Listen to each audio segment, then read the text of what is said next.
Hola, bienvenidos a todos ustedes, bienvenidos, hola, Salud Tucumán, a toda la región de Tucumán, Salta, Catamarca, Santiago del Estero. Volvemos en un nuevo programa en estos 30 minutos donde vamos a hablar de medicina. Hola, Salud Tucumán, la forma fácil de entender la medicina. Comenzamos.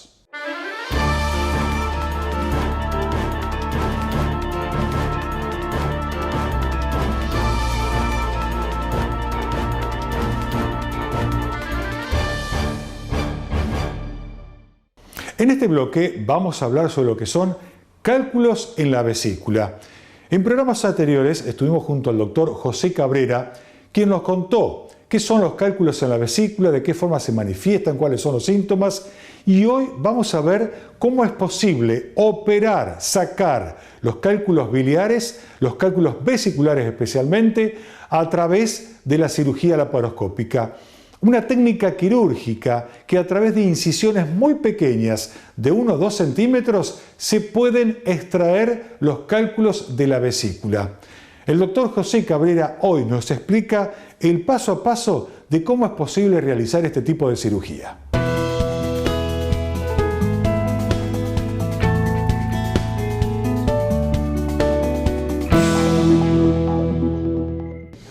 Cuando uno va a hacer una cirugía de vesícula, lo primero que se hace es tratar de insuflar el abdomen, llenarlo de aire, porque habitualmente la pared abdominal, o sea lo que es la piel, la grasita y los músculos, están pegados a las vísceras, están muy aproximados.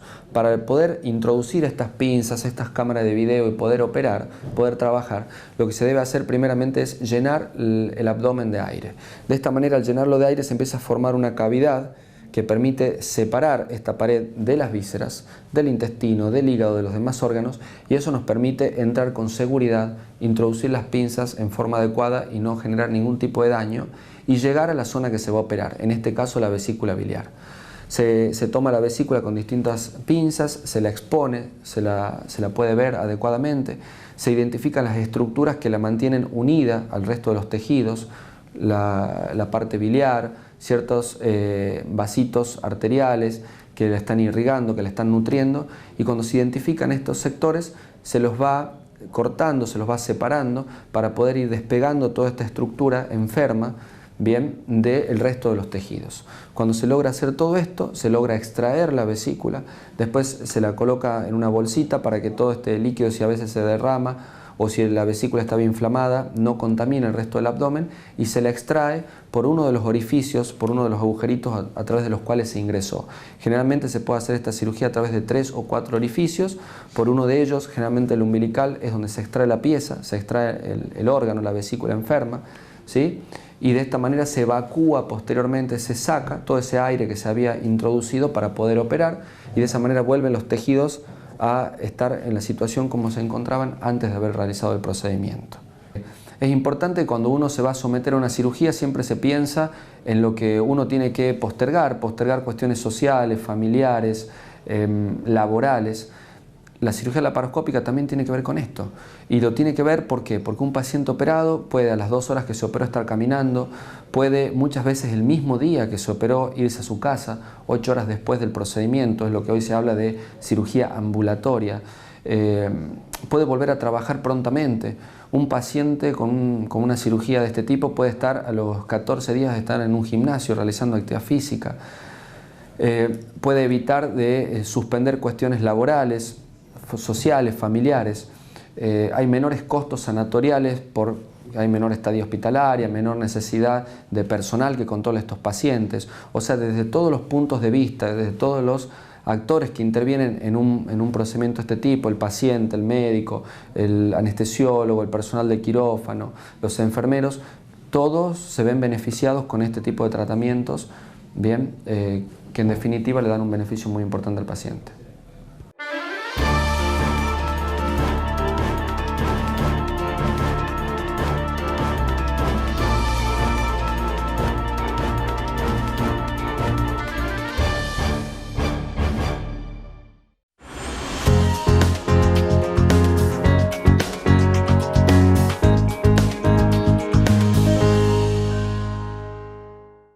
En este segmento vamos a hablar sobre flebología. La flebología es la especialidad de la medicina que atiende los problemas de varices. Los problemas de varices se presentan tanto en hombres como en mujeres. Piernas cansadas, dolores de piernas permanente, un problema estético para muchas mujeres especialmente.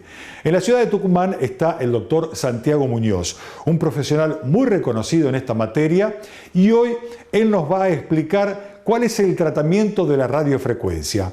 Aclaremos que para tratar las varices hay distintos tipos de tratamientos, con medicamentos, escleroterapia y otros de los tratamientos más nuevos, más modernos con que hoy ustedes cuentan en Tucumán, tiene que ver con la radiofrecuencia.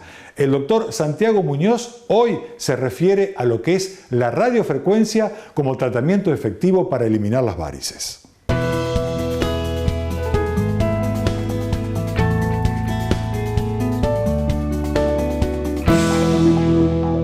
Hablaremos de cirugía. Para hablar de cirugía tenemos que tener en cuenta que ya tenemos un paciente diagnosticado que tiene que ir a quirófano. Todos los procedimientos quirúrgicos tienen que ser realizados en quirófano, tienen que ser monitorizados, tiene que haber un cardiólogo, tenemos que tener todas las medidas asépticas sobre este paciente que nosotros vamos a tener, minimizar al mínimo las posibles infecciones. Hay diferentes tipos de varices.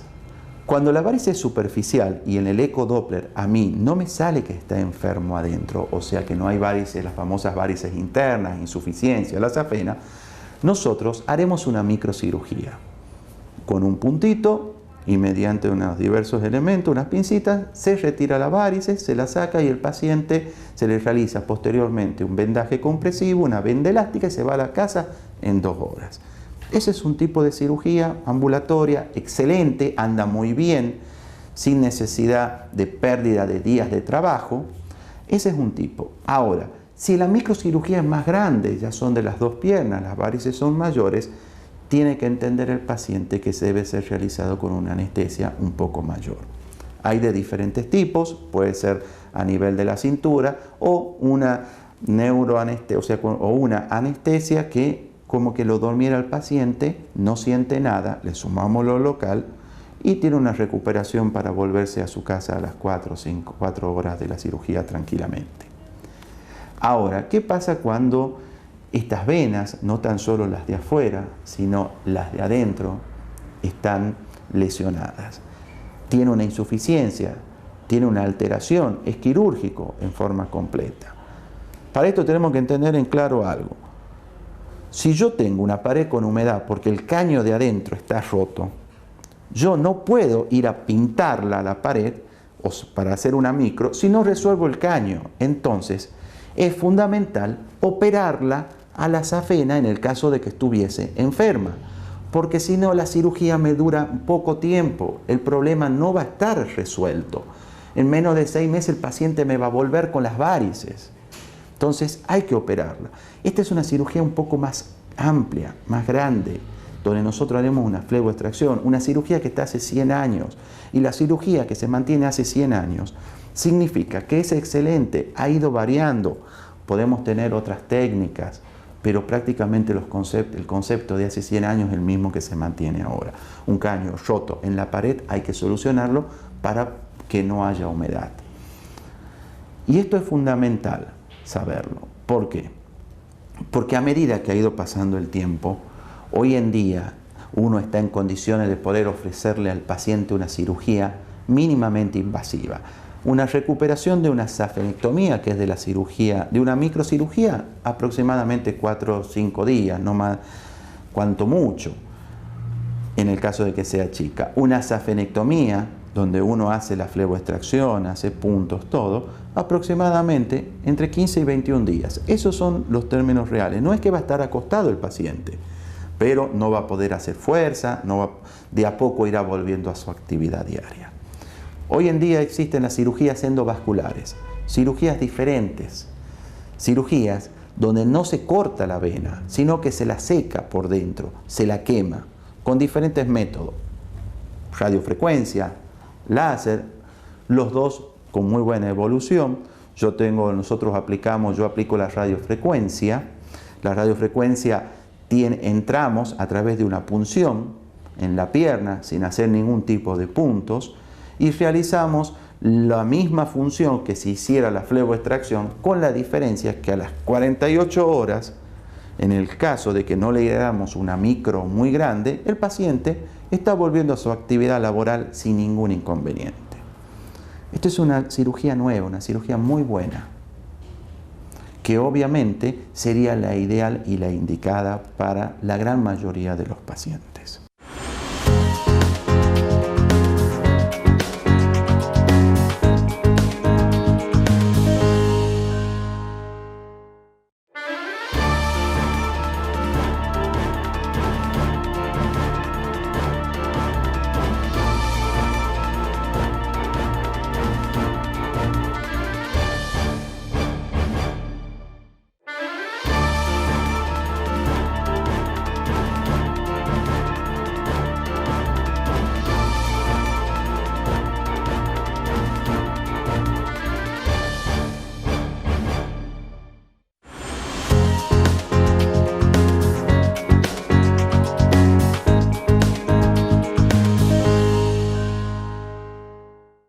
En este bloque vamos a hablar sobre urología y hoy estamos acompañados del doctor Alejo Ragido, integrante del Centro Urológico Ragido que funciona en la ciudad de Tucumán.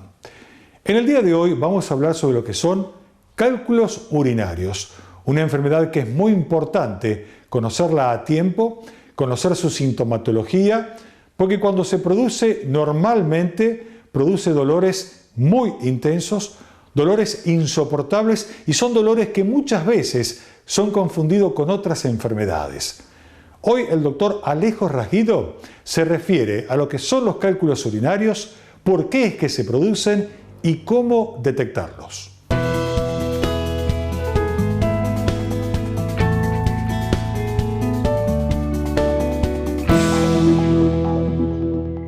Las litiasis urinarias son acúmulos de cristales que se producen por filtración en exceso de algún componente a través del riñón y que decantan en la vía urinaria y se compactan. Al comenzarse el proceso de compactamiento, generan inicialmente una especie de barrito para luego formar los conocidos cálculos renales o piedras en el riñón. Bien. De acuerdo a la localización y al tamaño de la piedra, va a ser la conducta y el tratamiento que debemos tener ante este problema. Para llegar a conocer esta característica es muy importante realizarle primero al paciente una ecografía para saber el tamaño, la localización, etc. Un análisis de orina para descartar que no haya infecciones urinarias, porque muchas veces las piedras predisponen a infecciones y las infecciones también predisponen a las piedras, o sea, pueden ser las dos vías del proceso de formación. Cuando tenemos el diagnóstico es esencial y muchas veces realizar una tomografía cuando la piedra se encuentra ya descendiendo en el conducto, porque la ecografía solo muestra el riñón y la vejiga. La tomografía ya nos determinaría la localización exacta en el caso que se encuentre en el conducto. Una vez que se descarta una infección urinaria, pasamos, de acuerdo a lo que nos informa la ecografía, a un estudio de mayor complejidad, que es la tomografía. La ecografía solo muestra riñón y vejiga, no nos muestra el conducto por donde baja la orina. Por lo tanto, es necesario realizar este estudio complejo para ver los múltiples cortes, todo el trayecto y en qué localización se encontraría la piedra en descenso. Bien, clínicamente, las piedras, si se encuentran tanto en el riñón o se encuentran en vejiga, pueden generar cierta molestia, pequeño sangrado y un poquito de ardor. Pero la piedra, cuando comienza el descenso que produce la obstrucción del conducto, genera el conocido cólico renal o cólico nefrítico. Es un dolor muy intenso, generalmente localizado en las zonas lumbares y que el paciente no tolera ningún tipo de posición. Este dolor suele aumentar con los líquidos y generalmente suele calmar con analgésicos por vía oral o por vía intramuscular o endovenosa, dependiendo la tolerancia al dolor del paciente. Cuando tenemos este cólico, lo importante siempre es suspender los líquidos. Normalmente uno, y el mito que se tiene, piedra en el riñón, líquidos. Sí, si la piedra se encontraría únicamente en el riñón, sí, pero cuando ya comienza a descender y hay cólico, darle más líquido al cuerpo implicaría que el riñón filtre más. Al estar obstruido el conducto, genera una dilatación de la vía urinaria y empeoraría el dolor. Por lo tanto, en esos casos es importante suspender los líquidos y manejarlo como un analgésico hasta visitar al urólogo, así lo examina. Bien. Con la tomografía, como les decía, determinamos el tamaño, la localización y en base a eso ya definir el tratamiento. Actualmente, como tratamiento para las litiasis, para las piedras, hay un tratamiento que es el tratamiento expulsivo. Generalmente cuando la piedra se encuentra desde el uréter medio, o sea, de la parte media del conducto hacia abajo, existe un 95% de probabilidades que lo elimine con una medicación que usamos para la próstata para relajar el músculo, que es la tamsulosina. Esa medicación lo que hace es relajar las paredes del conducto y hacer que la piedra vaya lentamente descendiendo. Obviamente con un tratamiento analgésico y evitando los líquidos. No significa que tomar mucho líquido va a ayudar a aumentar la presión y expulsar la piedra. Eso no es real y de hecho le genera al paciente mayor dolor durante el transcurso que puede expulsarlo en su casa, ambulatorio y con todas las comodidades que eso implica.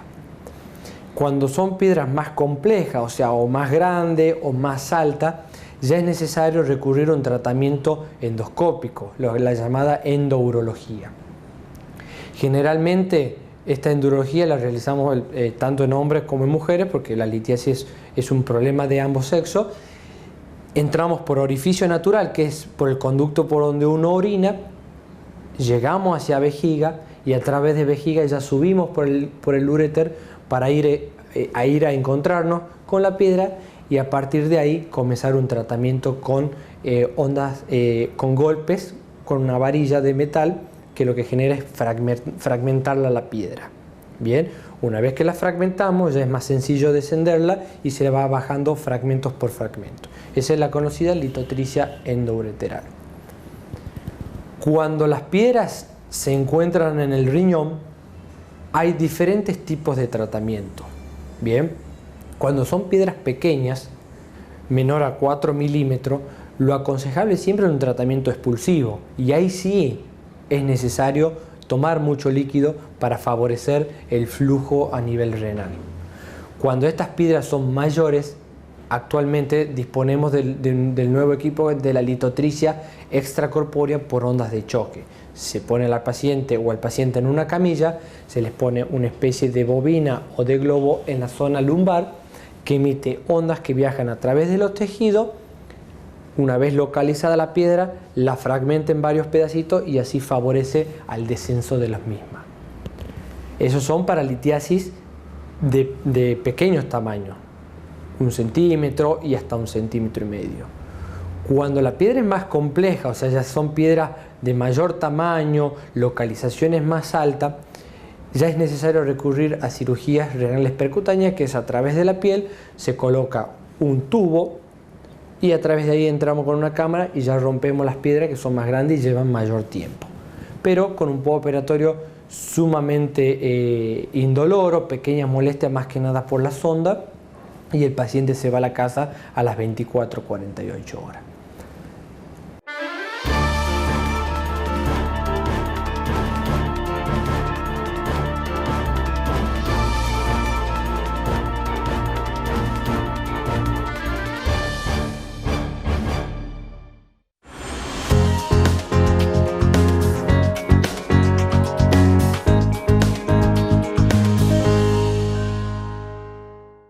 En este bloque vamos a hablar sobre oftalmología y hoy estamos en compañía del doctor Ignacio Liszczynski, oftalmólogo de la ciudad de Tucumán, un muy reconocido profesional en este medio.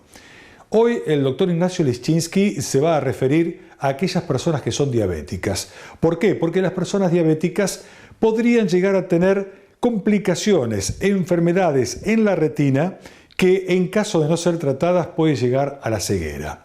Por eso es importante que una persona diabética realice controles en forma periódica en su visión para evitar la aparición de estas enfermedades y cuando esta enfermedad aparece, tratarla en forma conveniente. Vamos a hablar entonces sobre este tema junto al doctor Ignacio Lischinski. La retinopatía diabética es una causa severa de ceguera en forma irreversible dentro de lo que es la parte de oftalmología. Por lo tanto, es un capítulo muy importante para difundir. Si usted es diabético y va a una consulta oftalmológica, lo primero que tiene que decirle al oftalmólogo cuando se sienta en el sillón de la consulta es decir: doctor, yo soy diabético. Y esto es muy importante, ya que en ese momento la consulta va a enfocarse en algo que es muy importante, que es su salud visual y su salud retinal. Vamos a comenzar seguramente tomándole la agudeza visual, tomando la presión ocular, haciendo todo un examen de rutina que hacemos en el consultorio, y al ser diabético vamos a tener mucha atención en todo lo que vamos a hacer, la circulación que va a tener su retina. Usted tiene que informar a su oftalmólogo cuánto tiempo hace cuánto tiempo que es diabético, si es un diabético tipo 1, si es un diabético tipo 2, si está con insulina. Algo que empieza a cobrar mucha relevancia en nuestra consulta es si usted ya está necesitando, porque esté con una diabetes ya avanzada, si está en diálisis o si ya está con un problema de falla renal o está teniendo problemas de circulación periférica, porque todo eso también ocurre dentro del ojo. Dentro del ojo tenemos circulación periférica, por lo tanto, cuando uno va avanzando en la enfermedad y la enfermedad va produciendo daño en todo el organismo, el ojo también es un lugar en donde se van a producir daños muy importantes, por lo que uno tiene que controlarlos y diagnosticarlos rápidamente y tempranamente. Si uno puede dividir la enfermedad, podríamos decir que uno puede tener una retinopatía diabética, puede tener un ojo absolutamente normal, un fondo de ojo absolutamente normal. Seguramente uno le dirá ahí al paciente que puede venir dentro de un año, porque no van a pasar cosas rápidamente en la enfermedad siempre y cuando esté controlada la patología. Puede ser que hacemos un fondo de ojo y evaluamos que ya tiene algunas hemorragias en la retina, que tiene lesiones incipientes. Bueno, según las lesiones que encontremos, vamos a empezar a pautar cómo van a ser las citas y cada cuánto tiempo nos vamos a ver para hacer un tratamiento temprano en el momento adecuado. Por supuesto, el tratamiento más eficiente para el que tiene una retinopatía, para el que tiene una diabetes, es controlar adecuadamente la enfermedad. Controlar adecuadamente la enfermedad, controlar adecuadamente la presión arterial, controlar adecuadamente los valores de glucemia, controlar adecuadamente la parte renal. Si uno tiene un cuerpo sano, seguramente va a tener un muy buen impacto eso a nivel ocular, en donde el ojo va a estar muy bien. Cuando ya las lesiones han progresado a un nivel en donde estamos por pasar una etapa que se llama proliferativa, estamos en una etapa preproliferativa, una etapa en donde ya hay muchas lesiones en la retina, lo que vamos a indicar seguramente es una fotocoagulación con láser. El láser muchas veces tiene mala fama, por decirlo de alguna forma que sea bien entendible, pero en realidad muchas veces el láser tiene esa fama porque uno llega demasiado tarde en la evolución de la enfermedad a indicarlo. Por lo tanto, cada vez hoy indicamos el láser, la fotocoagulación, más tempranamente para tratar de detener el progreso de la enfermedad. Por más que la enfermedad muchas veces esté muy avanzada en el tiempo y ya tenga inclusive lo que se llaman tracciones y una serie de membranas y algo que ya estamos hablando que ahí seguramente el tratamiento final va a ser una cirugía llamada vitrectomía, el láser siempre vamos a intentar realizarlo en todo momento, porque siempre que tiene el paciente una buena fotocoagulación de su fondo de ojo, eso va a mejorar el pronóstico si es que la enfermedad después progresa en el tiempo. Es más fácil operar a un paciente diabético que esté fotocoagulado y su enfermedad controlada que operar a un paciente que nunca se le haya hecho ningún tipo de tratamiento previo de láser y que necesita una cirugía porque produjo una hemorragia dentro del ojito que no se ha limpiado y que uno necesita ir a cirugía para poder aclarar los medios, ¿sí? Por lo tanto, la fotocoagulación con láser indicada y hecha correctamente va a ser la que va a salvar ojos y va a mejorar el pronóstico visual de los pacientes en el tiempo.